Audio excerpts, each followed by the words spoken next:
Hello, good morning mga guys. Ang aga ko kumuha ng kahoy kasi wala kaming kahoy. Malakas din ang ulan kagabi at ito basa. Pinipilit kong kumuha kahit basa. Pati yung gatungan ko guys na nilalagyan ng apoy basa din kasi tumutulo ang bubong. Kaya tinitiis ko na lang lahat. Kahit meron akong anxiety, pinipilit kong lumaban, pinipilit kong gagawin ang lahat na para magagawa ko ang magagawa ko kasi kami lang po tatlo dito sa upahan namin, dalawang anak ko na maliit at saka ako. Ang tatay naman ng mga bata ay laging wala dito, araw-araw nasa trabaho siya guys, pero kahit nasa trabaho talaga siya guys, wala akong magagawa kung ano talagang gusto kong sasabihin sa kanya na hindi ka naman lang sinusunod. Kaya wala na talaga akong choice sa ganito. At isa pa guys, kapag ako ay stress sa aking anxiety, pag na-depression ako guys, pag natutulog ako ng gabi, ako ay nanginginig. Nanginginig talaga ako sa mga nangyayari. Mawawala siya pag napapawisan na ako. Pero pag hindi ako napapawisan, tuloy ako nanginginig talaga guys. Nanlalamig talaga ako. At saka iba yung pakiramdam ng mga paa ko. Parang manhid lahat. Ganun kapag inatake ako. Tapos hanggang ngayon ganun din siya guys. Di ko alam kung ano yung nararamdaman sa paa ko. Noon dati hanggang baba lang siya, ngayon umaakyat na sa dito sa binti ko guys. Hindi ko po alam kung ano ito. Ang sabi daw ay potassium with electrolyte. Wala talaga akong magagawa guys. Sobrang crisis talaga dito sa amin. Kaya tinitiis ko. Hindi ko alam kung kakayanin ko ba ito sasakay ng eroplano o baka mapanic attack ako or ma-heart attack ba ako kasi maintenance po ako sa high blood. Hindi ko po alam kung okay ba ito lahat, kaya tinitiis ko na lang kasi Monday 20 uuwi na po ako ng Mindanao kasama kong dalawang anak ko. Tulungan niyo po ako makipag-pray sa aking biyahe. Sana kakayanin ko talaga ito lahat. 5 AM po yung start namin sa ng eroplano. Makarating kami doon sa probinsya namin ay alas 8:15.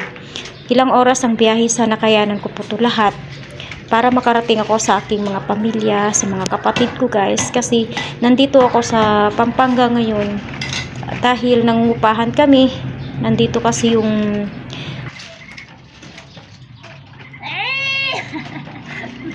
Mang tigas. Siyempre, iluna. Hindi kasi yung itakot. Hindi mo pinaasaki, ano?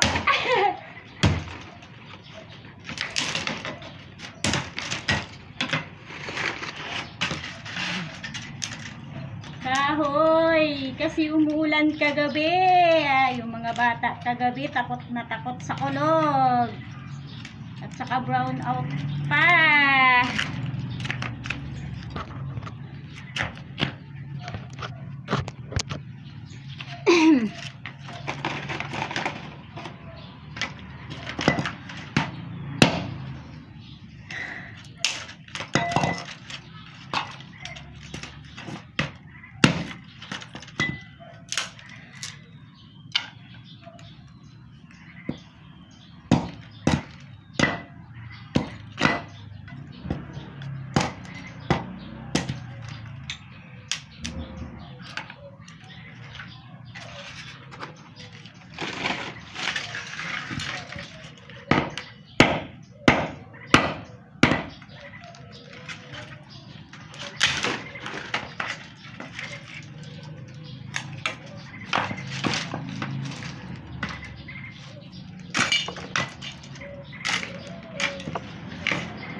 Assalamualaikum.